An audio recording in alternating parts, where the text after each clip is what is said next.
guest speaker important, and we really appreciate you, Mr. coming down. Thanks. Teacher at Doss Elementary just up the hill, so we really appreciate you taking time out of your day. Thank you. Right. Thank you. Well, thank you for inviting me, Officer Powers. I have a really easy job today because, believe it or not, my topic is also enthusiasm.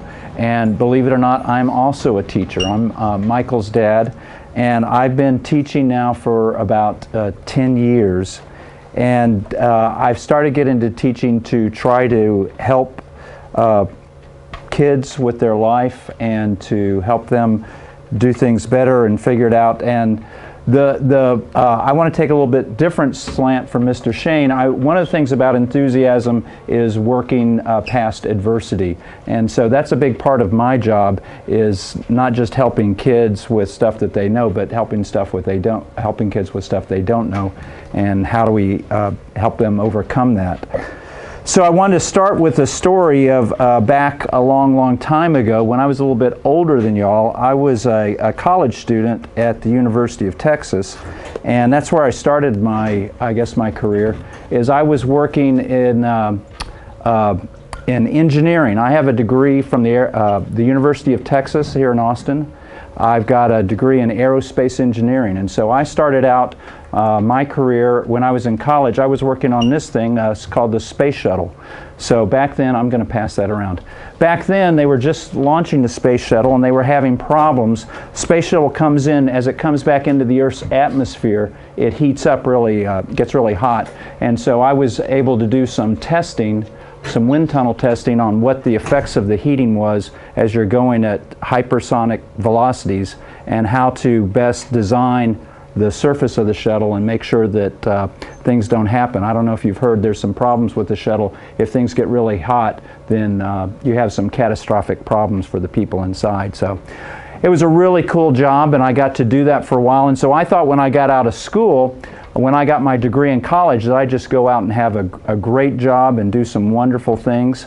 Except the year that I graduated, it turned out that there was a major recession in the country. I don't know if you've heard about a recession before. Have y'all heard about those? Yeah, so we just had one not too long ago, a couple of years. We're just recovering from that.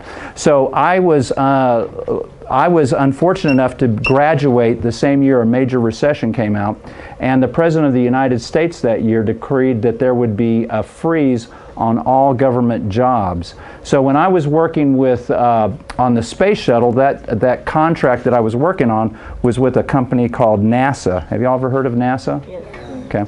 So what that meant was, all of a sudden, instead of having this great career working on space shuttles and all this, I had no job, no future for a job, no prospects for a job, and all the companies that were hiring engineers who were working on airplanes in space were not hiring because there was no money in it. So one of the things I learned early is my lack of enthusiasm to pursue a career early and show people my talents really hurt me, because I had my friends that were working hard, going out telling people about their abilities and what they could do.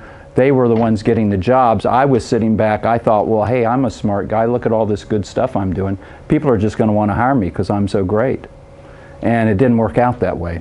And I spent a long time trying to find a good job. I ended up, my next job that I got, I actually got into the Air Force. So I signed up in the Air Force, and in the Air Force I was an engineer for them. I did